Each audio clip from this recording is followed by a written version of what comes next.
Girl sees millionaire being forced to choose which son will die, so she does this. Comment below, telling me what you thought of this story, giving it a score from 0 to 10, and comment what city you are watching me from. I really want to know if you liked my story, and I want to get to know you better. So subscribe to my channel to support my work. I am counting on your help. The winter sun was hiding behind grey clouds when Lily felt her stomach growl for the third time that afternoon. Her bare feet stepped carefully over the shards of glass scattered across the vacant lot behind the Crystal Waters Club, while her 4-year-old eyes searched for any scrap of food someone might have thrown away. Her dirty little hands clutched a torn plastic bag where she kept the few treasures she found. A piece of half-moldy bread, some bruised fruit she had picked off the floor of the downtown market. Lily didn't remember exactly how she had ended up there. Her oldest memories were fragmented, full of screaming and slamming doors, a woman crying a lot, and a man who disappeared never to return. What she knew was that the streets had become her home a few months ago, and she needed to be smart to survive in a city that didn't seem to notice her existence. The Crystal Waters Club was one of her favorite places to look for food, because there were always parties and events, and rich people threw away food that to her was a banquet. That July afternoon, she had heard loud music and happy voices coming from the main hall, signs that there would be generous leftovers in the back dumpsters. As she approached the building cautiously, Lily noticed something strange. Through one of the large windows of the hall, which was usually lit up and full of people dancing, she saw a scene that made her little heart race. 3 men wearing dark clothes and masks were standing around an older gentleman with graying hair and a navy blue suit. The man seemed to be crying, his hands shaking visibly even from a distance, and he was shaking his head from side to side as if saying no to something terrible. Lily hid behind an old oak tree, her survival instinct screaming that this was dangerous. But something in her mind, a curiosity she couldn't explain, made her keep watching. The man in the suit raised his hands to his face, and she could see he was weeping heavily. One of the masked men was holding what looked like photographs, showing them to the gentleman as if forcing him to choose between them. "Please," she managed to hear through the glass. The older man's voice broken by emotion. "Don't make me choose. They are my sons. I can't." The voice trailed off, but Lily continued watching, her big eyes absorbing every detail of the scene. There was something about the way the masked men moved that reminded her of predators she had seen on the streets, people who hurt others for pleasure or desperation. She knew how to recognize danger because she had learned it to survive. One of the masked men pointed to one of the photographs, then to the other, and the movement of his hand was threatening. The gentleman in the suit threw himself to his knees on the floor, begging for something Lily couldn't fully understand, but knew was terrible. The man's tears were visible even through the fogged glass, and something in the girl's chest ached at seeing that suffering. Suddenly, one of the masked men turned toward the window. Lily quickly ducked behind the tree, her heart beating so hard she was sure they could hear it. She squeezed her eyes shut and counted to 10, as she had learned to do when she was very scared, breathing slowly to calm down. When she finally gathered the courage to look again, the masked men were leaving the hall through a side door, leaving the gentleman in the suit alone. He was collapsed on the floor, clutching the photographs against his chest and rocking his body back and forth like a wounded animal. The muffled sound of his sobs reached where Lily was hiding. The girl stood there for a long time, even after the man in the suit got up and stumbled out of the hall. Something had happened in that place, something bad she didn't fully comprehend, but which etched itself into her mind with frightening clarity. Every face, every gesture, every word she managed to hear was engraved in her memory as if drawn with permanent ink. When the sun began to set, painting the city sky with orange hues, Lily finally left her hiding place. Her little hands trembled as she mechanically searched the club's trash. but her mind was far away, processing what she had seen. She knew she had witnessed something important, something that would change her life, even without understanding exactly what. As she walked through the dark streets of the city, carrying her bag with the few scraps of food she had found, Lily didn't know that 2 miles away, in a mansion in the wealthy district, businessman Arthur Sterling was spending the longest night of his life, staring at photos of his twin sons and trying to figure out a way to save them without destroying his own soul in the process. Night fell over the city like a heavy, heavy cloak, and a 4-year-old child now carried a secret that weighed more than her own fears of hunger and cold. The scream cut through the stifling afternoon air like a blade, echoing through the cobblestone streets of Oakhaven at 3 o'clock sharp. Daniel Vance, 52, almost dropped his coffee cup as he stepped away from the window of his luxury apartment. It was always at the same time, always with the same desperate intensity. For 3 weeks straight, that sound had come from the colonial house across the street, a yellowish 2-story building with peeling blue windows that contrasted with the elegance of the modern building where he lived. "Must be a child throwing a tantrum," he muttered to himself, adjusting his tie before returning to work. As the owner of Vance Construction, one of the region's largest companies, Daniel was used to solving complex problems, but he preferred to keep his distance from other people's dramas. Especially after 5 years living alone, since he lost his wife Margaret on a rainy night, he preferred not to remember. Across the street, inside the colonial house, Emily shrank into the corner of the kitchen. Her 4 years of age, insufficient to understand why her Aunt Brenda hated her so much. The 38-year-old woman firmly held a metal spoon she had heated on the stove, her eyes red from alcohol, fixed on the girl trembling before her. "You are a plague in this house," hissed Brenda, her voice slurred by the cheap vodka she had been drinking since noon at Tony's bar. "Because of you, my sister is gone. Because of you, I lost everything." The spoon came down hard on Emily's small arm, leaving a red mark that would join the other scars dotting her thin limbs. Emily bit her lip so she wouldn't scream louder. She had learned that screaming only infuriated her aunt more, who had worked at the city hall until she was fired for constant absences caused by her addiction. The girl closed her eyes and tried to remember her mother Jessica's soft voice singing that song before bed. It was all that remained of her now, fragments of memories and a melody that insisted on echoing in her mind during the most painful moments.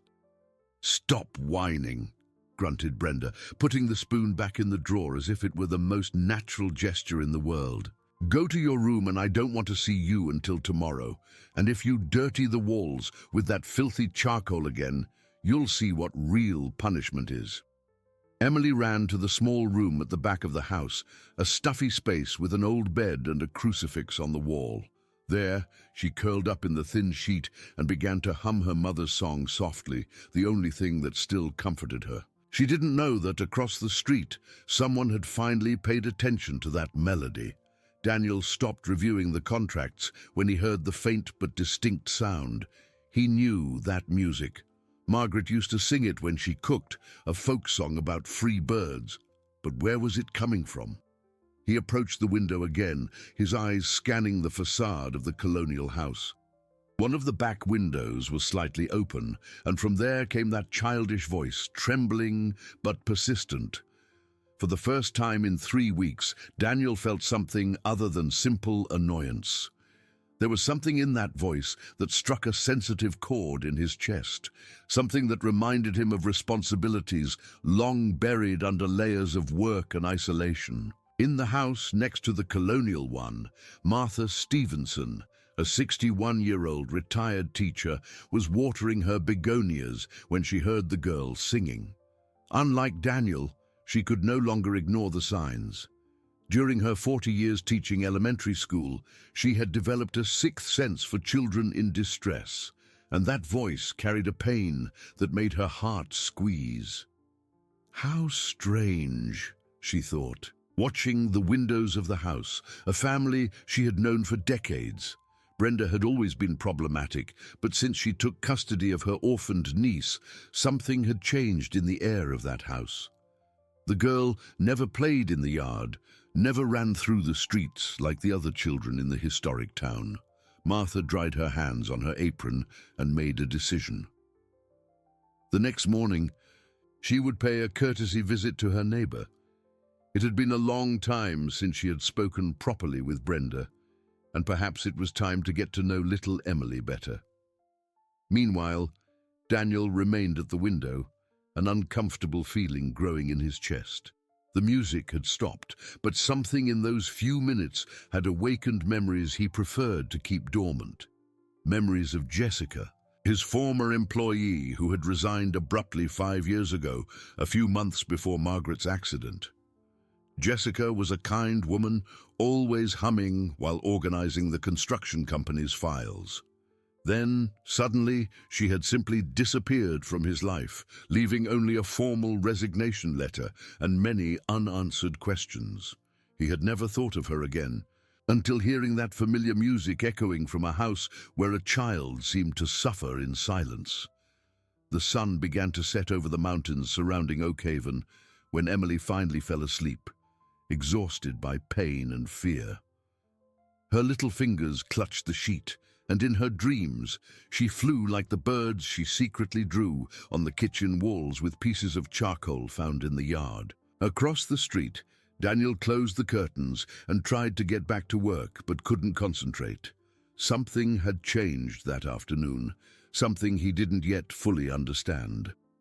For the first time in years, he felt it might be time to pay attention to what was happening beyond his own windows. Night fell over the historic town, but the echo of that childish music continued to resonate in the mind of a man who had spent 5 years running from his responsibilities and a retired teacher who could never ignore a child's suffering. The next morning brought with it the smell of fresh muffins from the local bakeries and the typical bustle of Oakhaven, waking up for another day. Martha put on her best floral dress and combed her grey hair with extra care. There was something in that child's voice that wouldn't leave her alone, an echo of hopelessness she recognized from her years as an educator. At 9 o'clock sharp, she knocked on the door of the colonial house. The sound echoed through the silent interior until dragging footsteps approached. Brenda opened the door with a swollen face and red eyes, clearly suffering the effects of the previous night's drinking. "Good morning, Brenda," said Martha with her kindest smile. "I came to pay a courtesy visit. It's been so long since we talked properly." Brenda hesitated, running a hand through her messy hair. "Oh, Mrs. Stevenson, It's not a good time. The house is a mess." "Nonsense, dear. We've been neighbors for so long." Martha took a step forward, forcing Brenda to retreat. "And I would very much like to meet your niece. I heard she is a lovely girl." Brenda's face hardened for an instant before forcing a sickly smile. "Emily is sick. High fever. Better not get close." At that moment, a soft noise came from the kitchen, the sound of something dragging on the floor. Martha pricked up her ears, immediately recognizing the sound of a child trying to move silently.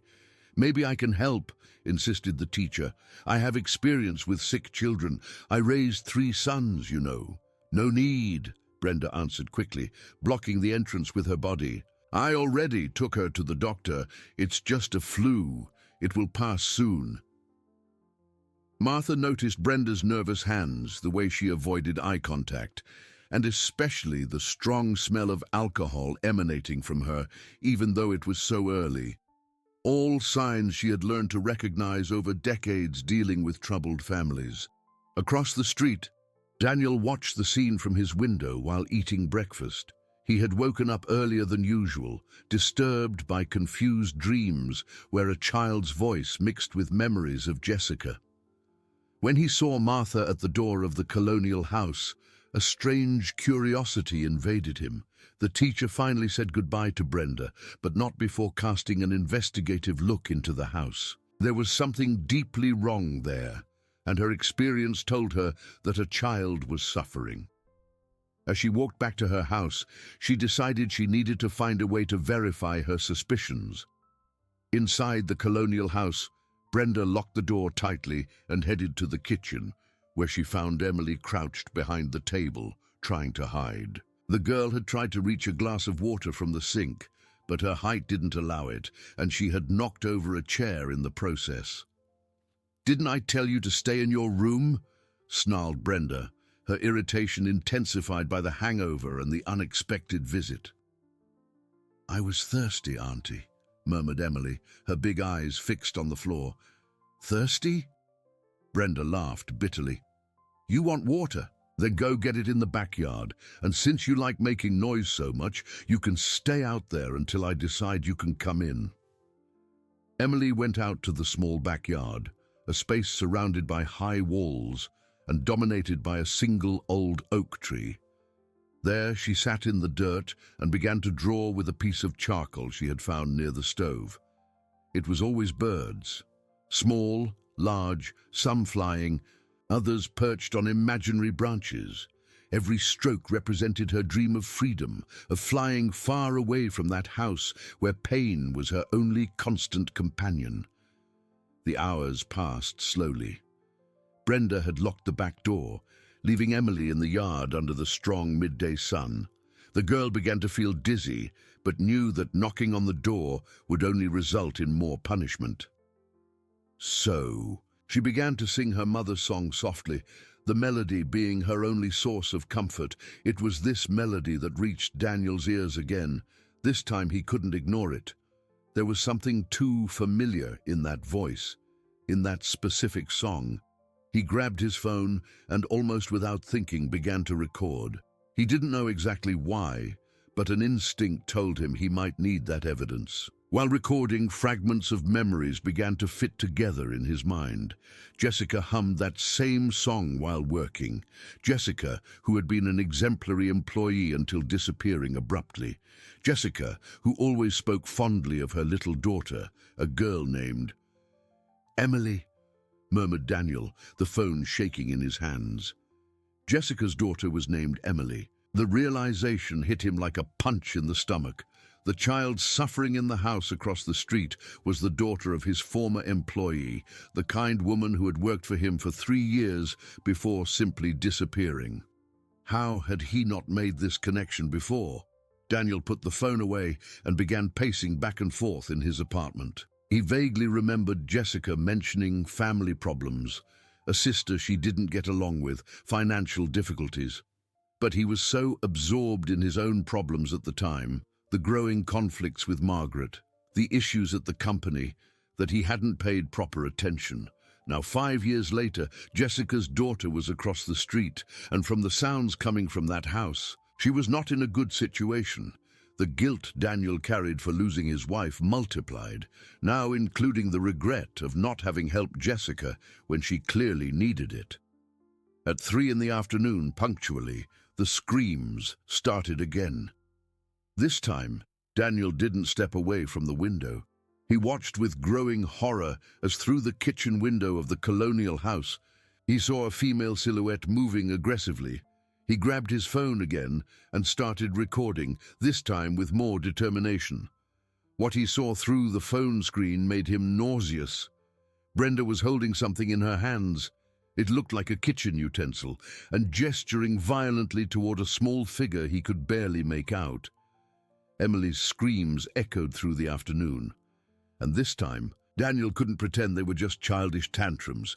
When silence returned, he remained at the window for a few more minutes, his heart beating strongly in his chest. He had just witnessed something that would change everything. The question now was, what would he do with this information? That night, Emily slept on the ground in the backyard, where Brenda had left her as punishment for making too much noise during the afternoon. The girl curled up in her own t-shirt and looked at the stars through the oak branches. In her 4-year-old mind, she made a silent wish to her mother wherever she was, that someone, anyone, would take her away from that place of pain. Across the street, Daniel couldn't sleep, tormented by the certainty that he needed to act, but paralyzed by the same emotional inertia that had consumed him since Margaret's departure. 3 days passed since Daniel discovered the child's identity, and guilt consumed him like a slow fire. During those days, he had systematically documented the episodes of violence, always at 3 in the afternoon, always with the same methodical brutality. His collection of videos and audio grew, but his courage to act remained paralyzed by the same cowardice that haunted him since the night he lost Margaret. On that Thursday morning, Martha made a decision that would change the course of everything. She had spent the dawn awake, tormented by the certainty that a child was suffering just meters from her house. Her 4 decades as an educator had taught her to recognize the signs, and all of them were present in Brenda's colonial house. She decided to approach the situation differently. Instead of trying a new direct visit to Brenda, she opted for a subtler strategy. At 7 in the morning, she positioned herself in the side yard of her house, the spot from where she had the best view of the colonial house's backyard. What she saw horrified her. Emily was sitting under the oak tree, completely alone, wearing only a torn t-shirt and underwear. Her small arms were marked by evident burns, some still red and inflamed. The girl was drawing in the dirt with a piece of charcoal, creating shapes Martha recognized as birds. "My God," whispered the teacher, her hands shaking as she held the fence separating the yards. It was worse than she imagined, much worse. Emily raised her eyes and saw the lady watching her. For a moment, the two stared at each other in silence. Then, to Martha's surprise, the girl smiled, a weak but genuine smile, and waved shyly. "Hi, Grandma," said Emily with her tiny voice, using the affectionate term she gave to all elderly ladies. "Hi, my dear," replied Martha, fighting to keep her voice steady. "Are you okay?" Emily glanced quickly at the house windows before answering. "Yes, I am. I'm just drawing birdies." "How beautiful. Do you like birds?" "I like them a lot. They can fly wherever they want," answered the girl, her big eyes shining with a sadness that broke Martha's heart. At that moment, Brenda's harsh voice echoed from inside the house. "Emily, where are you, girl?" The terror that instantly took over the child's face said everything Martha needed to know. Emily got up quickly, wiped her hands on her shirt and ran into the house, but not before looking one more time at Martha with an expression that screamed for help. Martha remained in the yard for a few more minutes, processing what she had seen. The burns, the fear, the way the child reacted to her aunt's voice. Everything confirmed her worst fears. She could no longer pretend she didn't know what was happening. Meanwhile, across the street, Daniel had witnessed the entire interaction. Through his window, he managed to see the yard partially, and the sight of the marks on Emily's arms made him sick. For the first time in 5 years, he felt a genuine fury burning in his chest. Jessica had trusted him in some way, even if indirectly, even if he didn't know at the time. She had left her daughter in the care of a family that lived in the same town where he lived. And now that child was being tortured while he watched from his comfortable window, paralyzed by his own cowardice. At 11 in the morning, Martha made a brave decision. She put on her best formal clothes, took a tray of homemade cookies she had prepared as a pretext, and headed to the colonial house again. This time, she wouldn't take no for an answer. Brenda answered the door reluctantly, clearly irritated by the neighbor's persistence. "Mrs. Stevenson, I already said it's not a good time."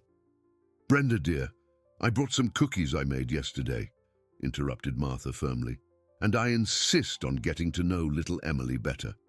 As old neighbors, it is our duty to support each other."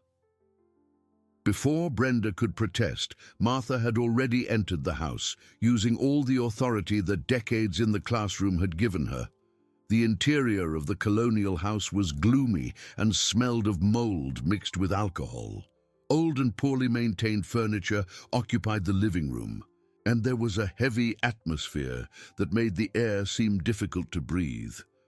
"Emily is sleeping," lied Brenda, blocking the way to the back of the house. "What a pity. Maybe another time then," said Martha, but her experienced eyes had already catalogued several disturbing details.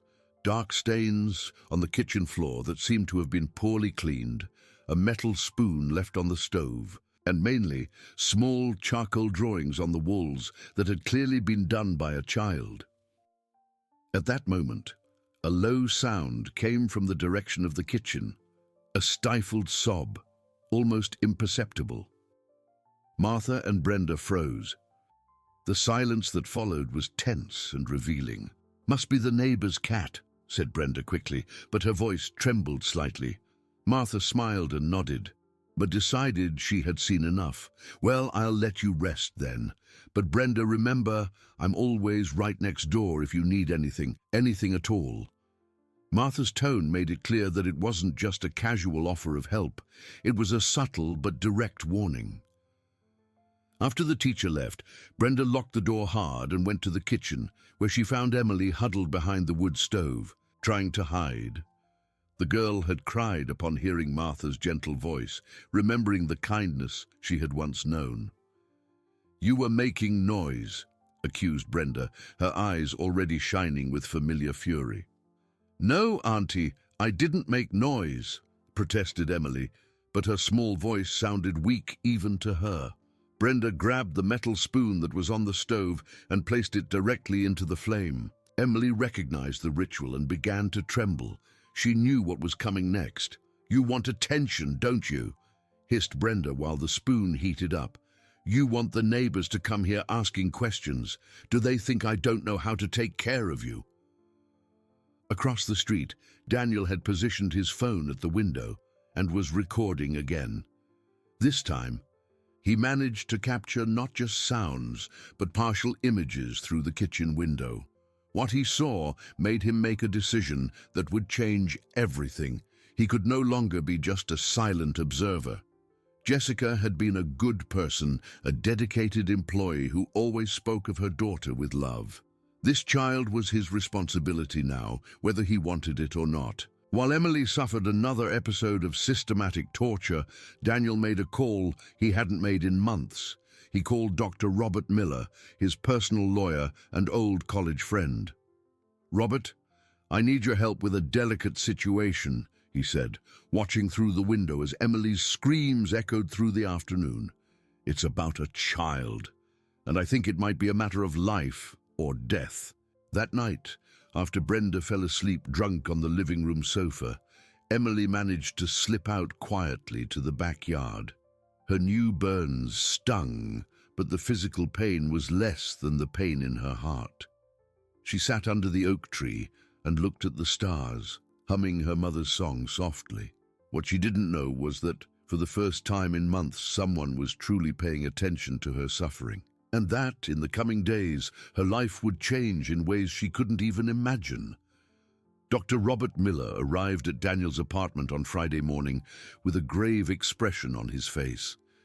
The two men had been colleagues at the university almost 3 decades ago, and Robert knew well the emotional isolation his friend had built after losing his wife. That's why the urgent phone call the night before had surprised him so much.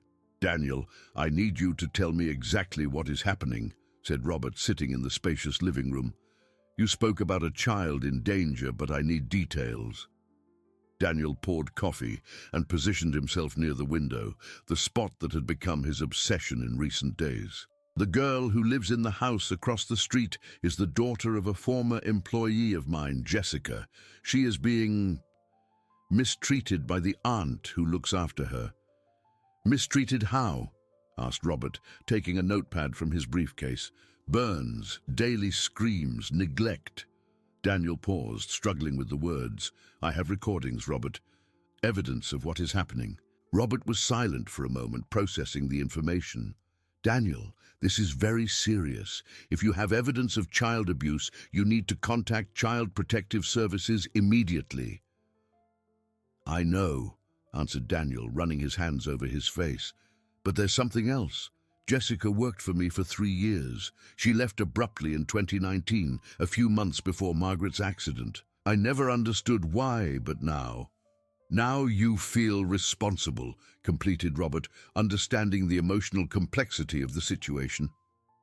Daniel nodded. If I had paid more attention back then, maybe I could have helped. Maybe Jessica wouldn't have needed to leave her daughter with that woman. At that moment, the familiar sound of screams echoed from the house across the street. Even though it was only 9 in the morning, both men turned to the window, and Robert could see the look of anguish on his friend's face. "Does this happen every day?" he asked, horrified. "At 3 in the afternoon religiously, but sometimes at other times too," replied Daniel, grabbing his phone. "Do you want to see the recordings?" Robert watched the videos in growing silence, his face paling with every scene. As a family law attorney, he had seen many cases of child abuse, but something in the systematization of that violence deeply disturbed him. "Daniel, we can't wait any longer. I need you to give me all these recordings today. I'm going to contact CPS and the district attorney. This child needs to be removed from that house immediately." While the two men planned the intervention across the street, Emily was living another day of terror. Brenda had woken up with a particularly severe hangover and discovered there was no more alcohol in the house. Her irritation multiplied when she found new drawings of birds Emily had made on the kitchen wall during the night. "How many times do I have to tell you not to dirty the walls?" shouted Brenda, grabbing Emily by the arm hard enough to leave marks. "You are a plague, a curse in this house." Emily tried to explain, saying she had dreamed of her mother and the drawings made her feel less alone, but the words were lost in sobs. At 4 years old, she still didn't fully understand why her aunt hated her so much, why every day brought new pain. "You're going to stay locked in your room until I decide what to do with you," continued Brenda, pushing the girl down the hall. "And if I hear even a squeak, you'll know a punishment you've never experienced before." The room where Emily was locked was small and stuffy, with only a high window she couldn't reach. There, she curled up in the corner and began to hum her mother's song softly, the melody being her only source of comfort in a world that seemed to have forgotten she existed. It was this song that Martha heard when she passed the colonial house on her way to the market. The retired teacher had spent the whole night thinking about the conversation with Emily in the yard, the marks she saw on the child's arms, the atmosphere of fear that permeated that house. Martha stopped in front of the gate and listened. Emily's voice was weak, but loaded with a sadness that made the teacher's heart break. In that moment, she made a decision that would change everything. Instead of going to the market, Martha headed directly to the center of Oakhaven, where the small Child Protective Services office was located. She knew the counselor Ann Baker well, a former student of hers who had dedicated herself to protecting vulnerable children. "Ann, I need to speak with you about a very serious situation," said Martha, entering the office without ceremony.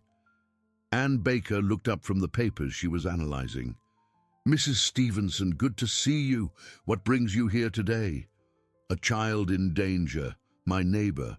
I am certain she is being mistreated." Anne straightened in her chair, her expression immediately becoming serious. During her 5 years as a CPS agent, she had learned to recognize when a report was serious, and Martha Stevenson wasn't the type of person to make frivolous accusations. "Tell me everything," said Anne, grabbing a report form. While Martha recounted her observations across town, Robert Miller was in a similar meeting at the district attorney's office. Prosecutor Lucas Andrews listened attentively while Robert presented the evidence collected by Daniel.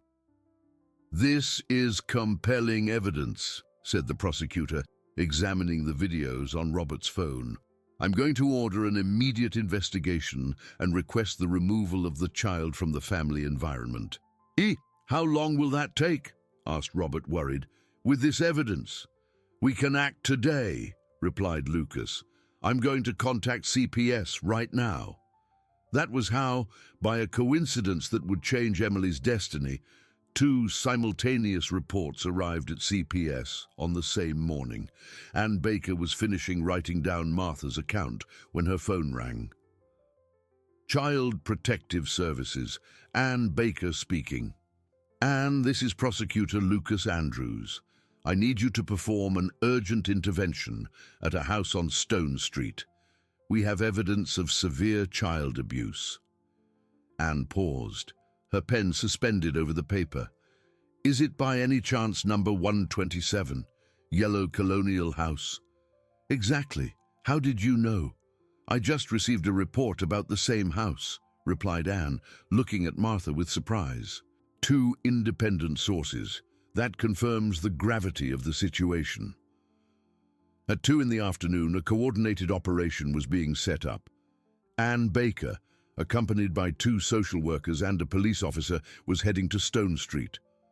Martha had offered to accompany the team, using her experience with traumatized children. Daniel watched everything from his window, his heart beating fast in his chest. Finally, after days of paralysis, he had managed to act. Robert was by his side, both witnessing the moment that would change Emily's life forever. "You did the right thing," said Robert, placing a hand on his friend's shoulder. "I hope it's not too late," replied Daniel, his eyes fixed on the team approaching the Colonial House. In the Colonial House, Brenda had gone out to buy alcohol at Tony's bar, leaving Emily locked in the stuffy room. The girl continued singing softly, unaware that her life was about to change radically. When Anne Baker knocked on the door of the Colonial House and got no answer, she used her legal authority to enter the property. What they found inside surpassed even their worst expectations. A dirty and unkempt house, a strong smell of alcohol, and evident signs of neglect in every room. It was Martha who first heard the weak voice coming from the back room. "There's someone here," she said, guiding the team down the hall. When they opened the bedroom door and found Emily huddled in the corner, singing her sad song, everyone present felt a squeeze in their hearts. The girl raised her big, frightened eyes, not understanding who those people were or what they wanted from her. "Hi, my dear," said Anne Baker, crouching down to be at the child's level. "My name is Anne. We came to help you." Emily looked at Martha, recognizing the kind lady who had spoken to her in the yard. A flicker of hope shone in her eyes, but was quickly replaced by fear. "Aunt Brenda will be mad," she whispered. "You don't need to worry about that now," said Martha, extending her hand to the girl. "Let's get out of here, okay?" And so, after 8 months of silent suffering, Emily was finally removed from the house where she had known only pain and fear, beginning a journey that would lead her back to the light she had lost when her parents departed this world. Emily's exit from the Colonial House was a moment that would be etched in the memory of everyone present. The girl held firmly onto Martha's hand, her steps small and hesitant as she crossed the door that had been her prison for so many months. Her big eyes scanned the streets of Oakhaven as if seeing the world for the first time. "Where are we going, Grandma?" asked Emily, again using the affectionate term she had given Martha. "To a safe place, my dear," replied the teacher, gently squeezing the girl's little hand. "A place where no one will ever hurt you again." Anne Baker coordinated the operation efficiently, but her heart broke, observing Emily's physical and emotional state. The child was visibly malnourished. Her clothes were inadequate and dirty, and the burn marks on her arms told a story of systematic suffering that no child should know. Across the street, Daniel watched the scene through his window, a mixture of relief and anxiety consuming his chest. Finally, after days of torturous inaction, He had managed to do something concrete. But now, a new worry haunted him. What would happen to Emily from here? Robert, who remained by his side, noticed his friend's tension. "The important thing is that she is safe now," he said. "The rest we will solve step by step." "But where are they taking her?" asked Daniel, seeing the small procession moving away down the cobblestone street. "Probably to a temporary foster family while they investigate the case. It's standard procedure." At that moment, Martha turned and looked directly at the window where Daniel was watching. Their eyes met for an instant, and the teacher gave a discreet nod, as if she knew he had been a fundamental part of that rescue operation. Meanwhile, at Tony's bar, Brenda was finishing her third glass of cheap liquor when she saw unusual movement on her street through the establishment's fogged window. Her blood ran cold as she recognized official uniforms and people who clearly didn't belong to that quiet neighborhood. "What the hell is happening there?" she muttered, standing up unsteadily from the table. Tony, the bar owner, followed her gaze. "Looks like authorities at your house, Brenda. You aren't in trouble with the law, are you?" Brenda didn't answer. She threw some coins on the table and ran out of the bar, stumbling on the uneven sidewalk stones. Her heart beat erratically, not just from the alcohol, but from the growing terror that her acts had finally been discovered. When she arrived at her house, she found the door open and two social workers, making detailed notes about the property's conditions. Ann Baker was waiting for her in the living room, her expression serious and professional. "Brenda," asked the CPS counselor, "what are you doing in my house? Where is Emily?" Brenda tried to look indignant, but her voice trembled visibly. "Emily is under state protection," replied Anne firmly. "We received serious reports of mistreatment and have substantial evidence of child abuse." "That's a lie. I take good care of my niece. Who made these false accusations?" Anne showed her the official documents. "Ms. Brenda, the child presents multiple injuries consistent with intentional burns, plus evident signs of malnutrition and neglect. We have recordings of violent episodes and witnesses who saw the girls suffering." Brenda paled. Recordings, witnesses. She looked instinctively toward the kitchen window, realizing for the first time that it was visible from the building across the street. She had always tortured Emily in that spot without worrying who might be watching. "She is a difficult child," she tried to justify, but her words sounded weak even to herself. "Sometimes I needed to be firmer, but I never hurt her on purpose." "Miss Brenda, the situation is very serious. The child will be temporarily placed in alternative care while the case is investigated. You will have the right to a lawyer and can contest the accusations through the appropriate legal channels." Meanwhile, Emily was being taken for an emergency medical consultation at the small hospital in Oak Haven. Dr. Mark Sullivan, the local pediatrician, was shocked examining the girl. In his 20 years of practice, he had seen cases of child abuse, but the systematization of injuries on Emily was particularly disturbing. "These burns are all intentional," he explained to Ann Baker after the exam. "They all have the same pattern, suggesting repeated use of the same heated object. Furthermore, the child is significantly underweight for her age." "How long will she need to recover physically?" asked Anne. "The burns will heal with proper care, but the psychological trauma, that will take much longer." Emily, wearing clean hospital pajamas, was sitting on a bed in pediatrics, observing everything around her with a mixture of fear and fascination. It was the first time in months she was in a truly clean and safe environment. Martha had remained with her during the entire medical exam, offering herself as a family support figure. "Grandma, can I stay with you?" asked Emily, holding Martha's hand. "Let's see what is possible, my dear," replied Martha, moved by the trust the girl placed in her. Ann Baker, observing the interaction between the two, began to form an idea. Martha Stevenson was a respected person in the community, with experience in child education, and clearly, Emily felt safe with her.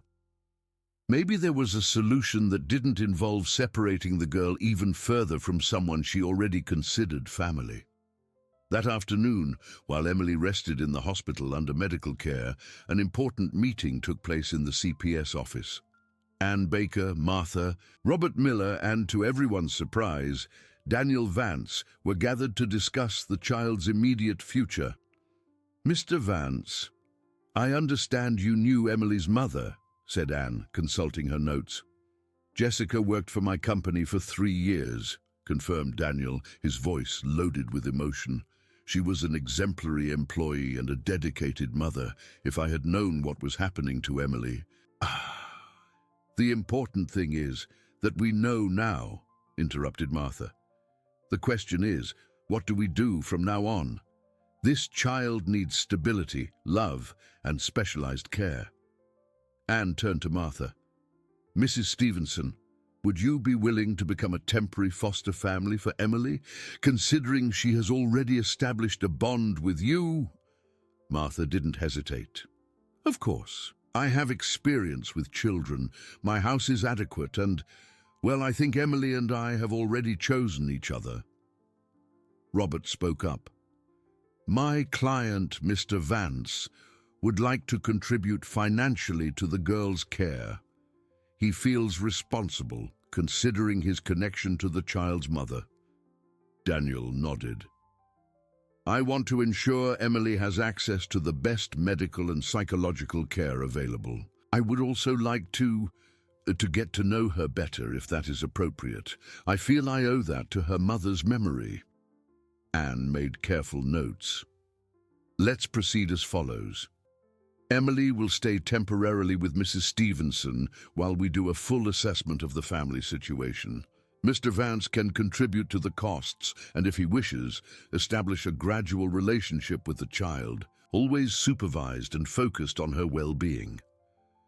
When the meeting ended, Daniel felt relieved to finally have a concrete way to help. But he was also nervous at the prospect of meeting Jessica's daughter in person. What kind of connection could they form?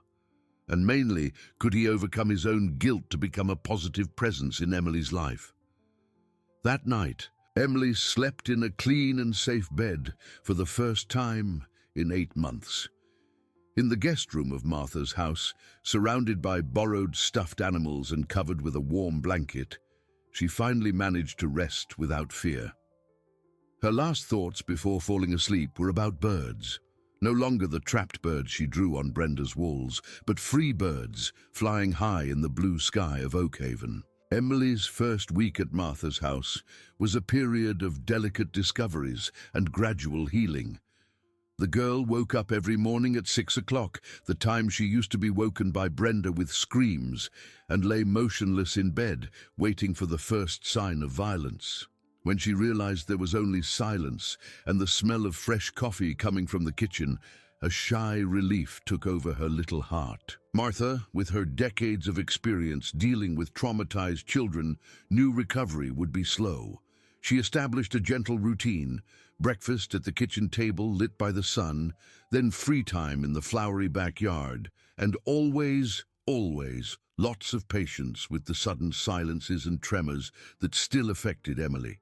"Good morning, my little flower," Martha would say every morning, using a gentle tone that made Emily's eyes fill with tears, not of pain, but of an emotion she had almost forgotten existed. On the third day, something extraordinary happened.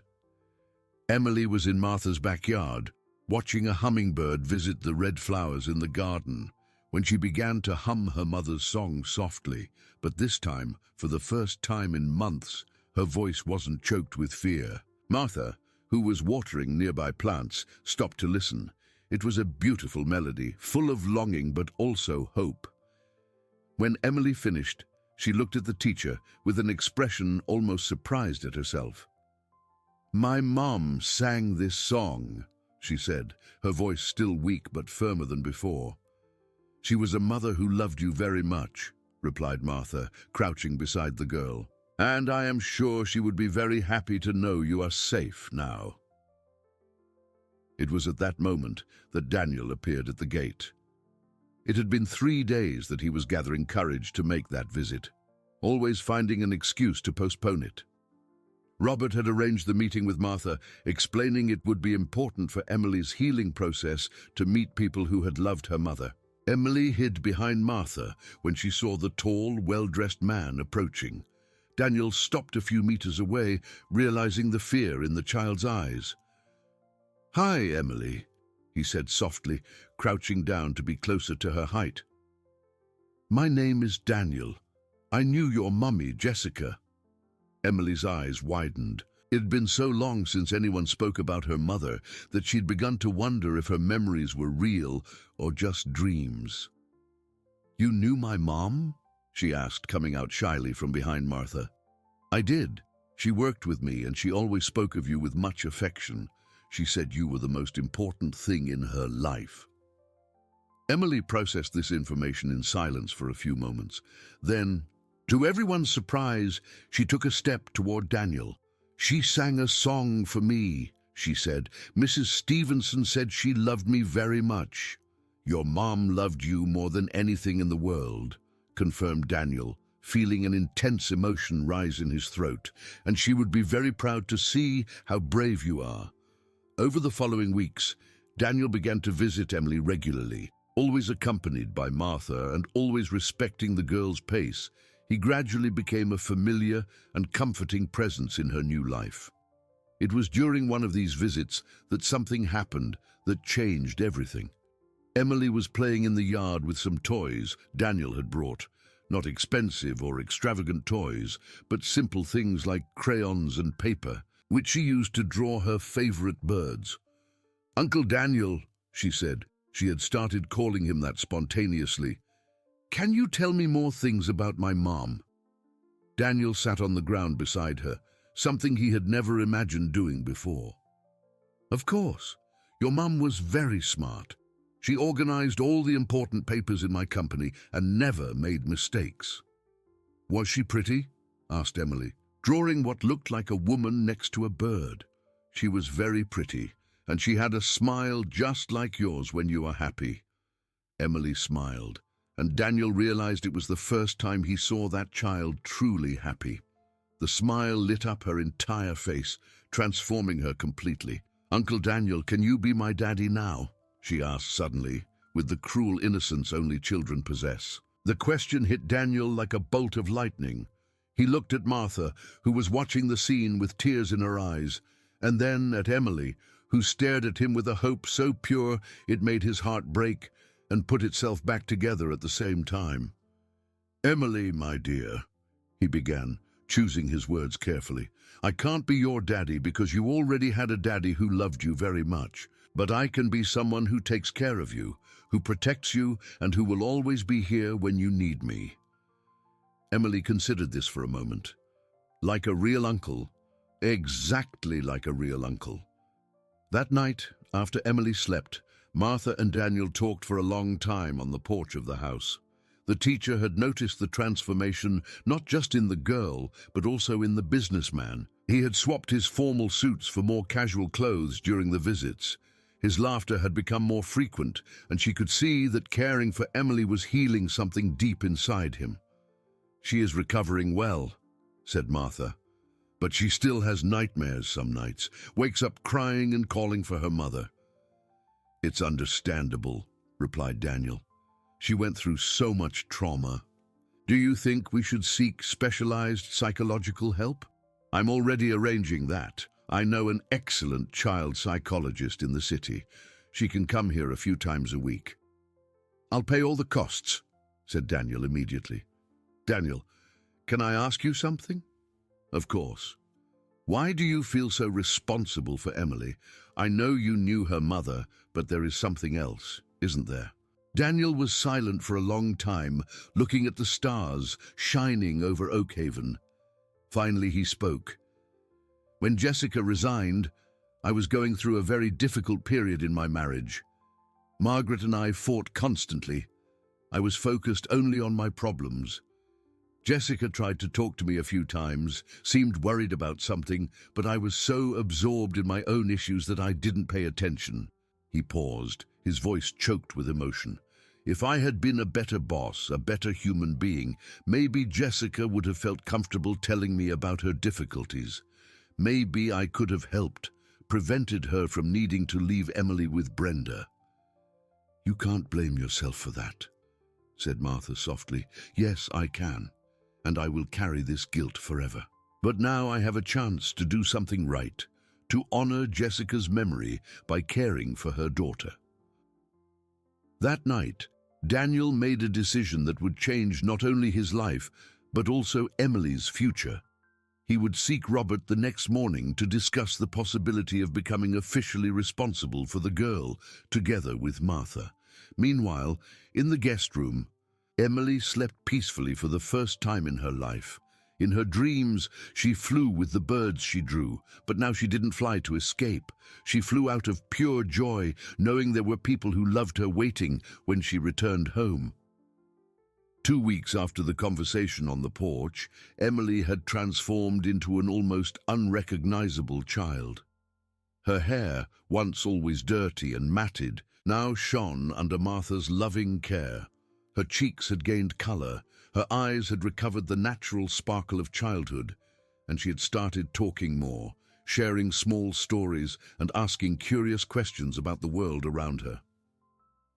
That Tuesday morning, something unexpected happened. Emily was drawing at the kitchen table when she asked Martha, "Grandma, why did Aunt Brenda hurt me?" The question caught Martha off guard. She had prepared for this moment, talking to the child psychologist Dr. Carla Moore about how to address the trauma when Emily was ready to talk about it. "My dear," said Martha, sitting next to the girl, "some adult people become very sad and angry with life, and sometimes they hurt other people, especially small children like you. But that didn't happen because you did anything wrong."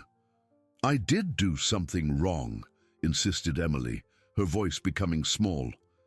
"Aunt Brenda always said I was a plague, that because of me, Mommy went away." Martha felt her heart squeeze. "Emily, look at me," she said, gently holding the girl's face. "Your mommy didn't go away because of you. Your mommy loved you more than anything in the world, and you were never a plague. You are a blessing." At that moment, the doorbell rang. It was Daniel, arriving for his daily visit. When he entered the kitchen and saw Emily with red eyes, he immediately worried. "What happened?" he asked, crouching beside her chair. "Emily was telling me about her feelings," explained Martha. Emily looked at Daniel with a serious expression beyond her 4 years.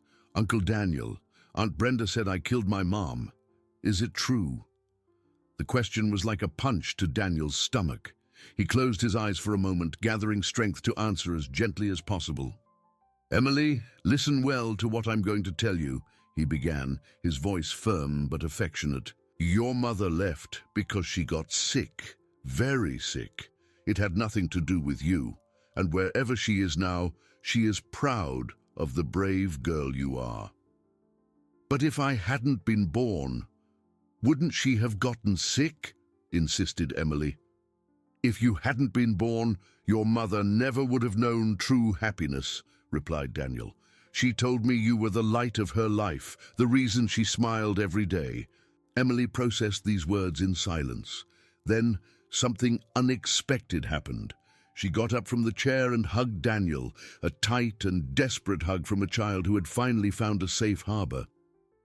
"I like you, Uncle Daniel," she murmured against his chest. "I like you very much too," he replied, his voice choked with emotion.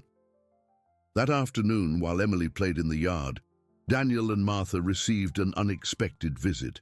Ann Baker from CPS arrived with a worried expression on her face. "We need to talk," she said, sitting in the living room. "I received news about Brenda." "What happened?" asked Martha, immediately alert. "She is contesting the removal of Emily's custody. She got a lawyer and is claiming the accusations are unfounded, that she was the victim of a conspiracy by neighbors." Daniel stood up abruptly. "That's impossible. We have recordings, medical evidence, witnesses." "I know," said Anne, trying to calm him. "And our evidence is solid. but the legal process can drag on for months. During this period, there is a possibility a judge might order supervised visits. The idea of Emily having to see Brenda again made Martha's blood run cold. She cannot be exposed to that. She has barely begun to recover. "There is something else," continued Anne. "Brenda's lawyer is questioning the suitability of the current arrangement. They are arguing Emily should be in a traditional family, not with a single retired woman." "That's ridiculous," protested Daniel. "Martha has provided Emily with more love and care in 2 weeks than she received in 8 months with her aunt." "I agree completely," said Anne, "but we need to prepare for this legal battle. You need a strong lawyer." "Robert Miller is excellent," said Daniel immediately. "He will represent us." It was at that moment that Emily ran into the room, interrupting the adults' serious conversation. She held a drawing she had made in the yard. "Look," she said, showing the paper, "I drew our family." The drawing showed 3 figures: a grey-haired woman who clearly represented Martha, a tall man in a suit who was Daniel, and between them a small girl smiling. Everyone was holding hands, and there were colorful birds flying around them. Anne Baker observed the drawing with professional interest. "Emily, can you tell me about your drawing?" "It's Grandma Martha, Uncle Daniel, and me," explained Emily. "We are a family, and the birdies are happy because no one hurts them." "And where are you in the drawing?" asked Anne. "In the middle," replied Emily, as if it were obvious, "because they take care of me from both sides." After Anne left, Daniel stayed at Martha's house late, the 2 adults discussing strategies to protect Emily from a possible prolonged judicial battle. "There is something I need to tell you," said Daniel finally. "I talked to Robert about the possibility of adoption." Martha looked up, surprised. "Adoption? A joint adoption?" he explained. "Both of us as a permanent substitute family. Robert said cases like this are rare but possible, especially considering the unique circumstances of the situation." "Daniel, that would mean... It would mean we would become legally responsible for Emily. Forever. She would have a stable home, resources for education and health, and most importantly, people who love her unconditionally." Martha was silent for a long moment, processing the proposal. "And are you sure that is what you want? Raising a child isn't something temporary, Daniel. It's a lifelong commitment." "I am absolutely sure," he replied without hesitation. "Emily has already changed my life in ways I didn't even imagine were possible. She gave me a purpose I had lost a long time ago." "And if Jessica didn't approve?" asked Martha. Daniel thought carefully before answering. "I think Jessica would want her daughter to be raised by people who love her, and I believe she would know we are doing this out of love, not out of guilt or obligation." That night, after Emily fell asleep, Martha went into the room to check if she was okay. The girl slept peacefully, hugging a teddy bear Daniel had brought. On her bedside table was the family drawing she had made, as if it were her most precious treasure. "My little warrior," whispered Martha, tucking in the blanket. "You don't know yet, but you have 2 people willing to move mountains to protect you." Across the city, in his apartment, Daniel looked out the same window from where he had observed Emily's suffering months ago. But now, instead of guilt and paralysis, he felt determination and hope. No matter what Brenda and her lawyer tried to do, he and Martha would fight with all their strength to ensure Emily never knew fear and pain again. The battle for Emily's official custody was just beginning, but she had already won something much more important, a family that truly loved her. The legal battle began 3 weeks later, and with it came a discovery no one expected. Robert Miller had spent days investigating Brenda's history when he found information that completely changed the course of the case. In his office, he presented his findings to Daniel and Martha with a grave expression. "You need to know what I discovered about Brenda," said Robert, spreading documents on the table. She isn't just a woman with alcohol problems. There is something much more serious here. What do you mean? Asked Daniel, flipping through the papers. Brenda was fired from City Hall, not just for absences, but for suspicion of embezzling funds intended for children's social programs. She was never formally charged because evidence mysteriously disappeared, but internal records show an investigation was underway. Martha paled. She stole money meant for children. Apparently, yes, and there is more, continued Robert. I found medical records showing Jessica had been hospitalized several times in the months prior to her departure. Always with injuries doctors considered suspicious, but she never wanted to talk about how they happened. A heavy silence took over the room. Daniel stood up and walked to the window, processing the information. Are you saying Brenda also abused Jessica? It is very likely, and that would explain why Jessica left town so abruptly. She wasn't just running from financial problems, she was running from her own sister. Martha covered her face with her hands. My God! And she left Emily with that woman. Why? She probably had no choice, answered Robert. Jessica was sick, had no resources, had nowhere to go. Brenda must have taken advantage of her sister's desperate situation. At that moment, the office door opened, and Anne Baker entered with an urgent expression on her face. Robert, good that everyone is here. I have important news. What happened? Asked Daniel. Brenda was arrested last night. Public intoxication and assault on a merchant downtown. But that's not all. Anne paused, taking a deep breath. During the arrest, she made some disturbing statements about Emily. What kind of statements? Asked Martha, fearing the answer. She said the girl deserved everything she got, and that if she could, she would do worse. Bidi, the police chief, considered the statements as additional evidence that she is unfit to care for a child. Robert perked up. That is excellent for our case. I'm going to use those statements as evidence that Brenda represents a continuous danger to Emily. There is something else, continued Anne. Brenda's lawyer dropped the case. Apparently she couldn't pay the fees and, well, the statements she made didn't help her cause.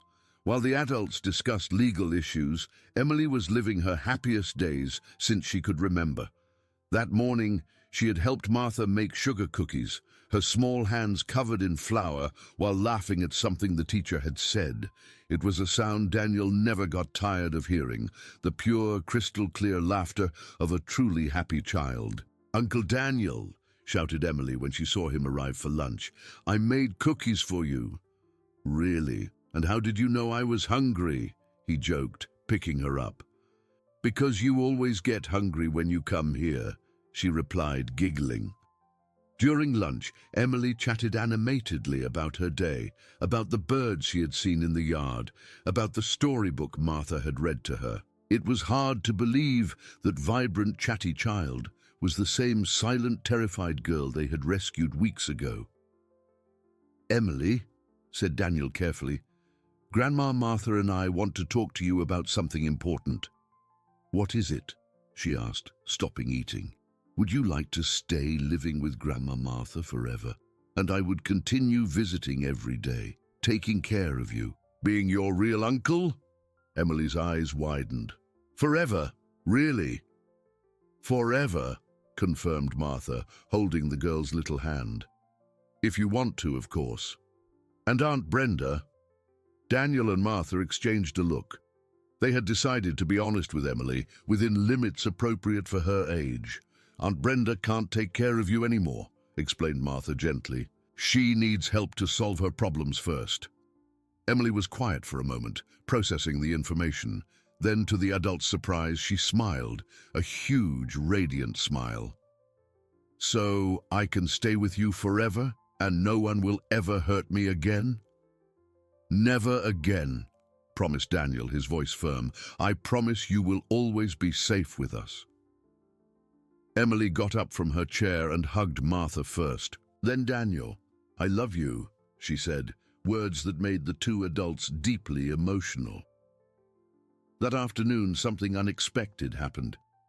Emily was playing in the yard when she saw an unknown man standing on the sidewalk, watching the house. She ran inside, looking for Martha.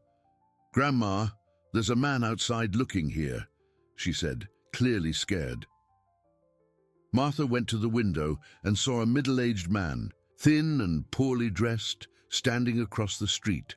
Something in his posture made her feel uncomfortable. "Emily, go to your room and play, okay?" she said, grabbing the phone. Martha immediately called Daniel, who was on his way to a meeting. "Daniel, there is a strange man watching the house." Emily got scared. "I'm coming there now," he replied, mentally canceling all his appointments for the day. When Daniel arrived, the man was still there. He got out of the car and headed directly to the stranger. "Can I help you with something?" asked Daniel, his tone polite but firm. The man turned, revealing a face marked by alcohol and a hostile expression. "You must be the rich guy bankrolling all this," he said with disdain. "Who are you?" asked Daniel, keeping his distance but remaining alert.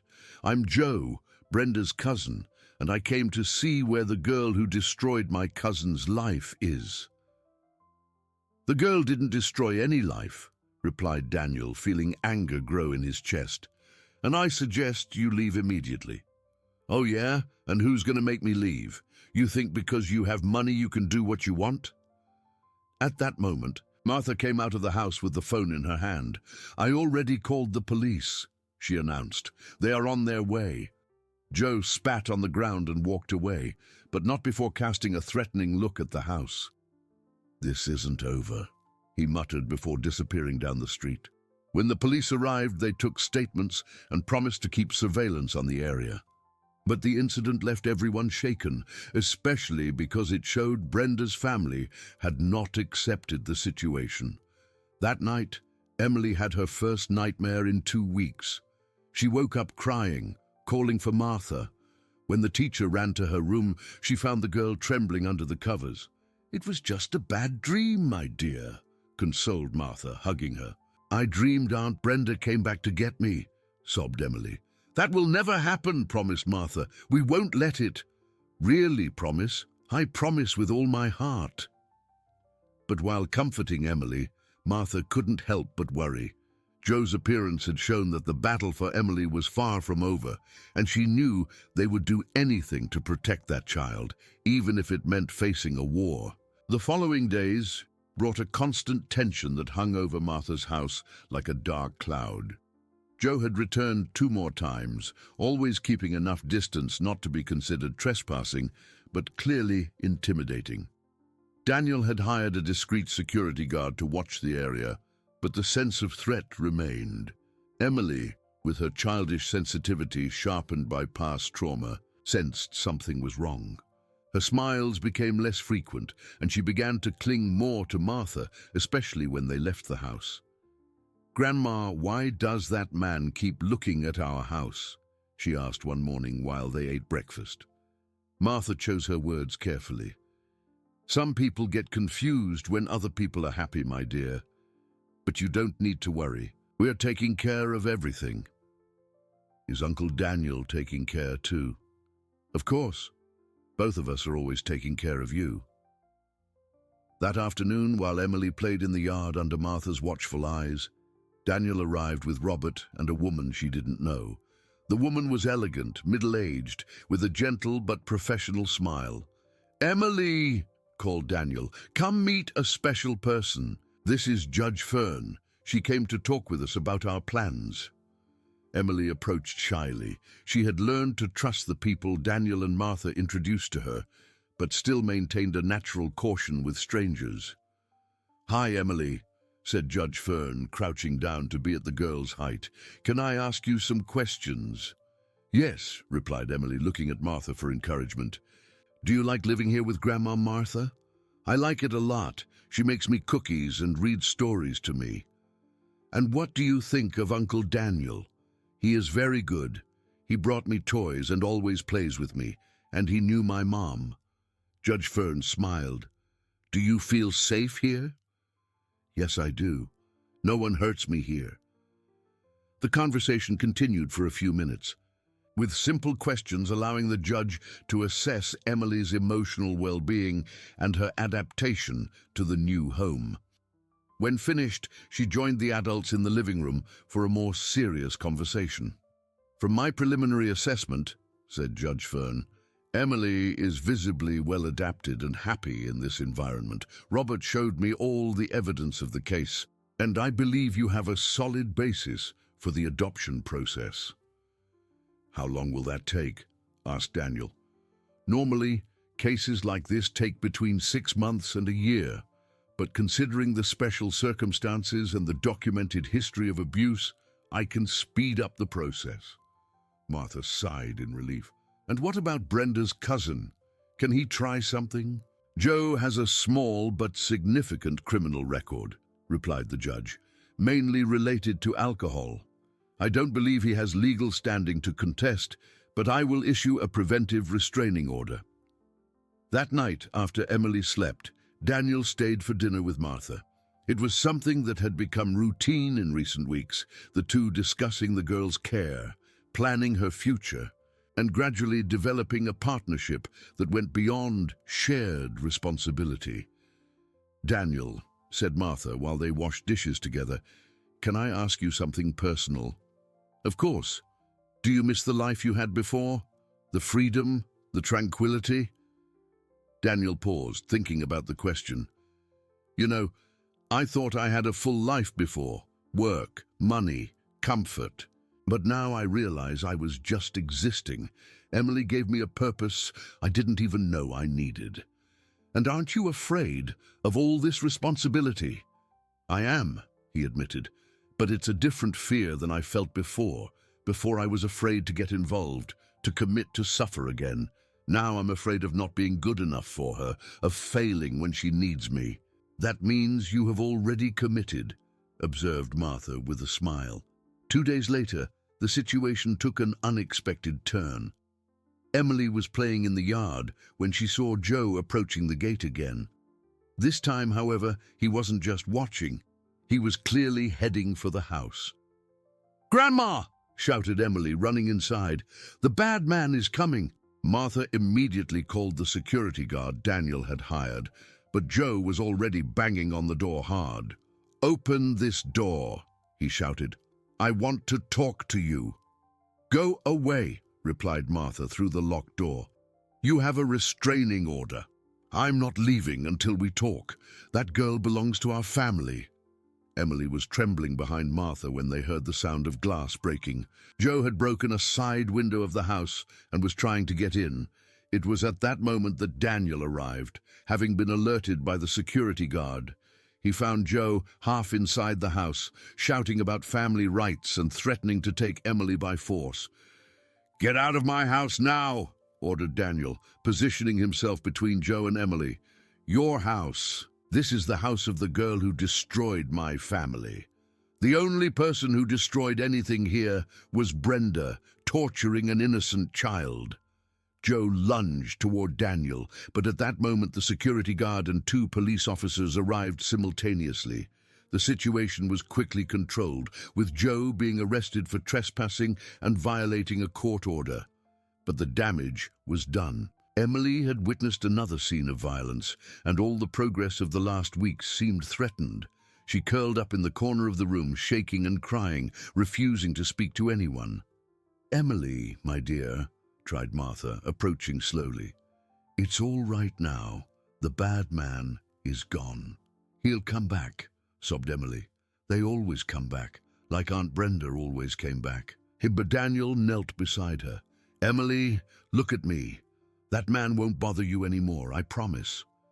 "You can't promise that," she said, her voice small but loaded with a painful wisdom. "No one can."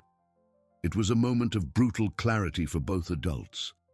They realized that despite all the love and care they offered, Emily would carry the scars of the trauma she lived forever. Healing would be a long process, with relapses and challenges they still couldn't imagine. That night, Dr. Carla Moore, the child psychologist, made an emergency visit.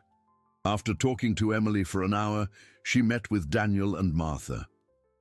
Today's incident was a powerful trigger, she explained.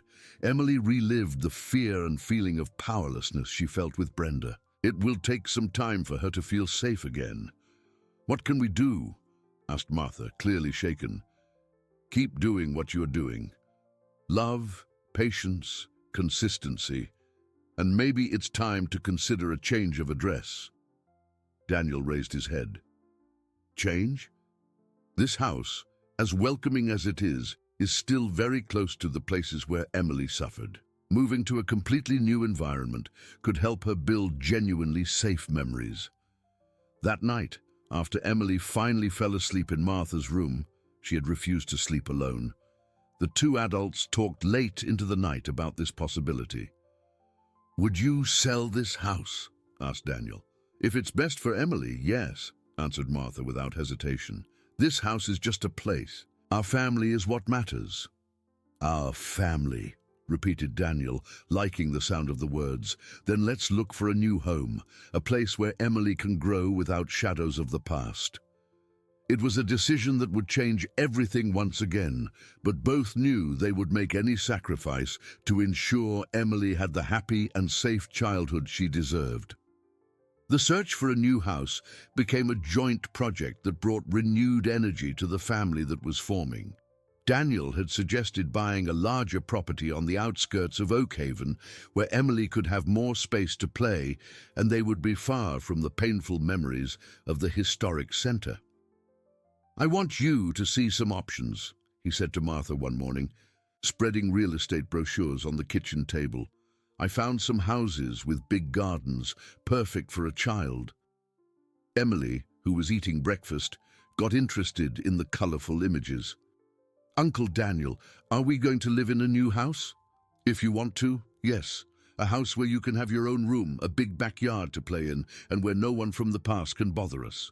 Emily's eyes shone with cautious curiosity. Can I choose the color of my room? You can choose everything, replied Martha, hugging the girl. Color of the walls, furniture, toys. It will be your special corner. The following weekend, the three went out to see the houses Daniel had pre-selected. The first was too big, cold, and impersonal. The second had a beautiful garden, but was too close to the main road. It was at the third house that something magical happened. It was a two-story house, painted light yellow with blue details, surrounded by a flowery garden where colorful butterflies danced among the flowers. It had a wide porch in front and in the back, a spacious yard with a century-old tree that offered generous shade. Wow, whispered Emily when they got out of the car. It's like the houses in my drawings. The realtor, a friendly lady named Mrs. Rose, opened the door and invited them in. The interior was welcoming, with large windows that let in lots of natural light. It had 3 bedrooms upstairs, a large living room, spacious kitchen, and, to Emily's joy, a small library with built-in shelves. Can I really live here? Asked Emily, running from one room to another with an excitement she hadn't shown in a long time. If you like it, replied Daniel, watching with emotion as the girl explored every corner of the house. I like it. I like it a lot, she exclaimed, stopping in front of a window overlooking the garden. Look how many birdies. Indeed. There were several birds in the garden, robins, sparrows, blue jays, creating a natural symphony that enchanted everyone. Martha approached Daniel. This is the right house, she said softly. You can feel the positive energy of the place. I can indeed, he agreed. I'm going to make an offer today. 3 weeks later, while the purchase papers were being finalized, something unexpected happened. Robert called Daniel urgently on a Thursday morning. Daniel, I need you to come to my office immediately. Bring Martha too. It's about Emily. What happened? Asked Daniel, his heart racing. I prefer to explain in person, and maybe it's better to leave Emily with someone trustworthy today. Martha left Emily with Mrs. Carmen, a dear neighbor who always helped when needed, and went with Daniel to Robert's office. When they arrived, they found Ann Baker also present with a serious expression on her face. "What is happening?" asked Martha, feeling a chill in her stomach. Robert took a deep breath. "We received information about Jessica, Emily's mother." "What kind of information?" asked Daniel. "Jessica didn't. She didn't depart this world as we thought," said Anne Baker carefully. The silence that followed was deafening. Martha and Daniel looked at each other, slowly processing what they had just heard. "What do you mean?" murmured Martha. "She is alive," said Robert directly. "Jessica is alive and committed in a psychiatric clinic in the state capital for 5 years." And the revelation hit the two like a tsunami. Daniel stood up abruptly, walking to the window, while Martha covered her face with her hands. "That's impossible," said Daniel. "Emily told us her mother that she had passed away." "That was what Brenda told the girl," explained Anne. "Jessica had a severe nervous breakdown after constant abuse from her sister. She tried to hurt herself and was committed for treatment. Brenda assumed custody, claiming her sister was incapacitated." "And she never got better?" asked Martha, tears in her eyes. "She is improving now," said Robert. "Doctors say she has been asking for her daughter constantly in recent months. The treatment is working." "My God," whispered Daniel. "And now, what does this mean for Emily?" "It means," said Anne carefully, "that Jessica has legal rights to her daughter, if she is considered fit by the doctors." "No," said Martha firmly. "Emily has barely begun to recover. She created bonds with us. She cannot be ripped away from all this again." "I understand your concern," said Anne, "but we have to consider what is best for Emily long term. A child has the right to be with her biological mother." Robert spoke up. "There are legal precedents for situations like this. We can argue that the sudden change would be detrimental to the child's emotional well-being." "And Jessica?" asked Daniel. "Does she know we found Emily?" "Not yet," replied Anne. "We wanted to talk to you first, but she will have to be informed soon."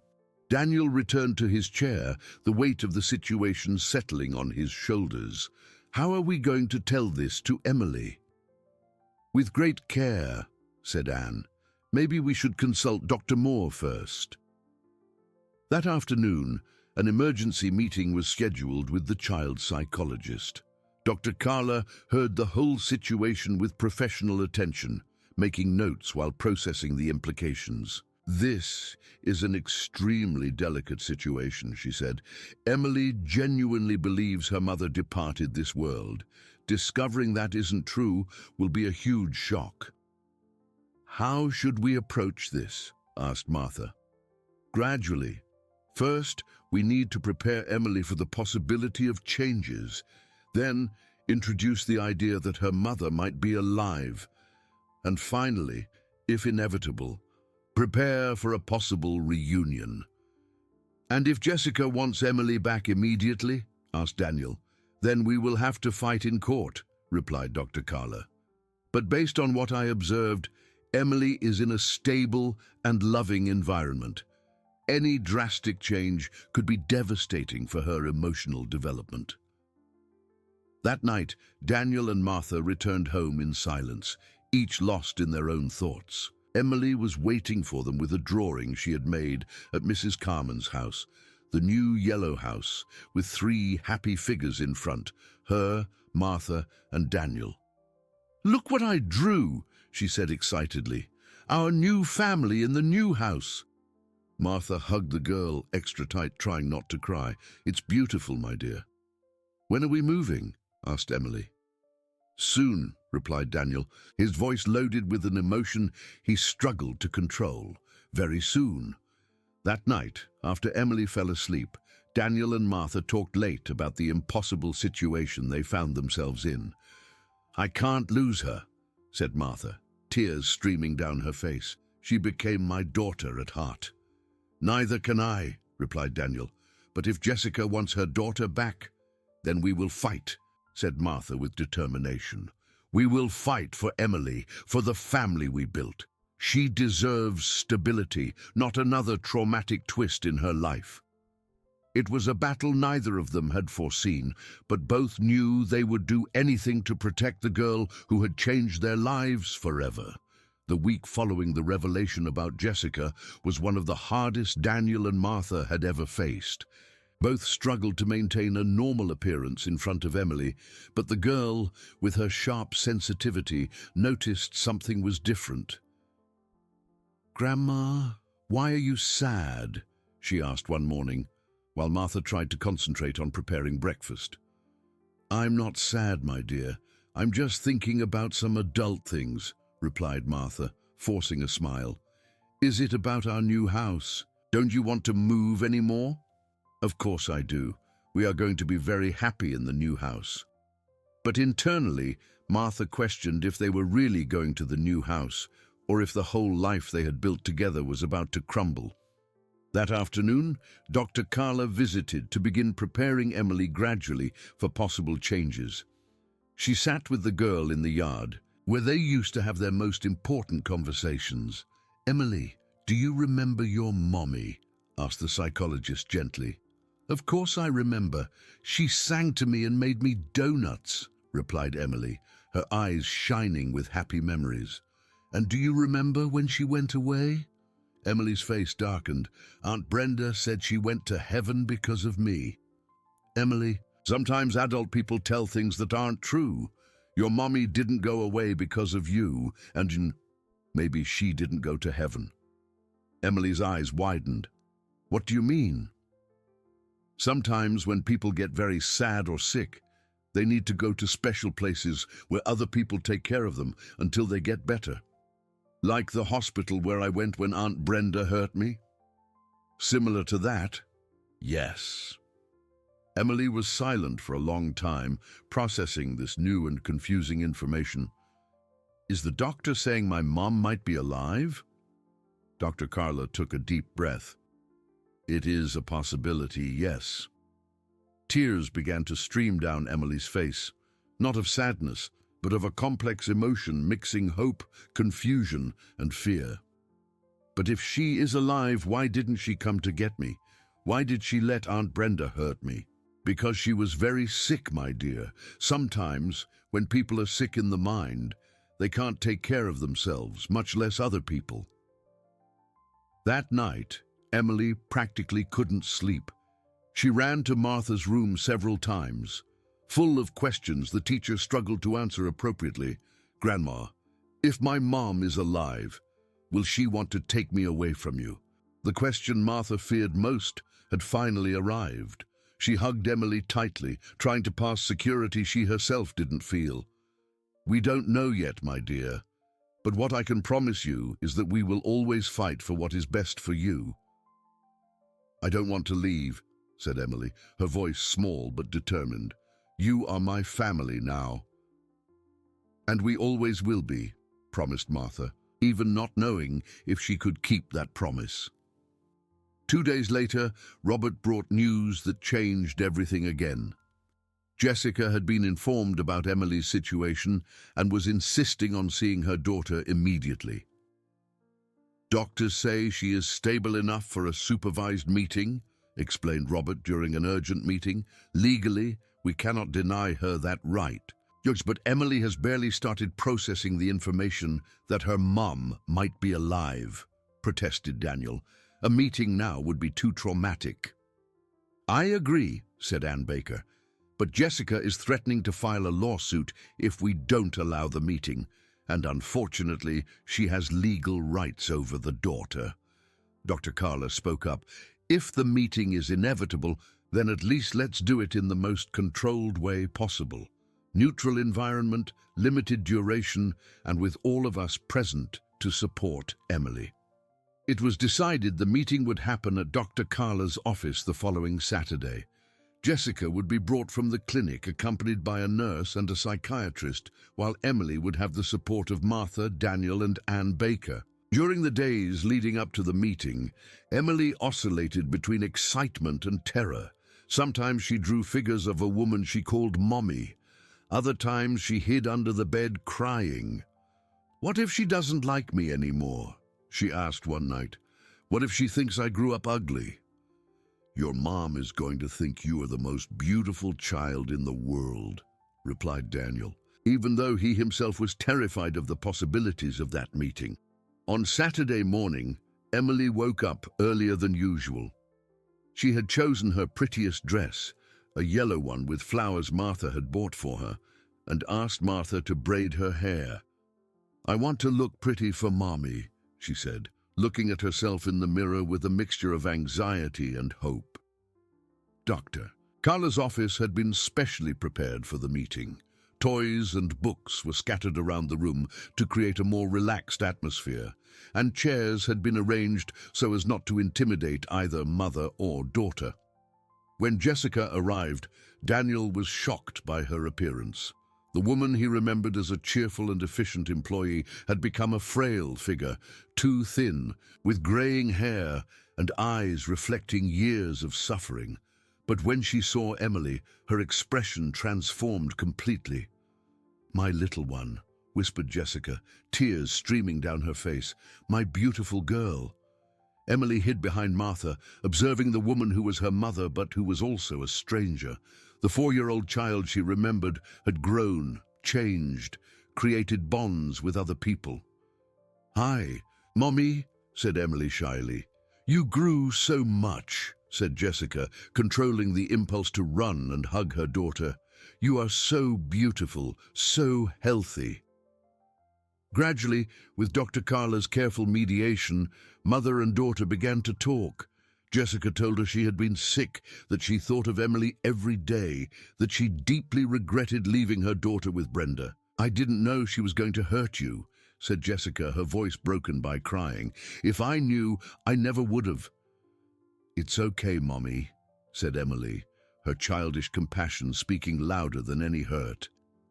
"Now I am safe with Grandma Martha and Uncle Daniel." It was at that moment that the reality of the situation hit Jessica. Her daughter had created a new family, people who clearly loved her and took care of her. She looked at Martha and Daniel, seeing the genuine love in their eyes when they looked at Emily. "You took good care of her," said Jessica, addressing them. "I can see she is loved."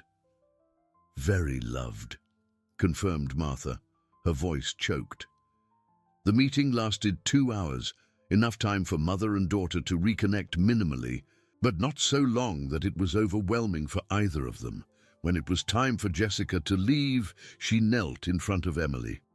"My dear, Mommy needs to go back to the place where she is healing, but I will think of you every day." "Are you going to get better?" asked Emily.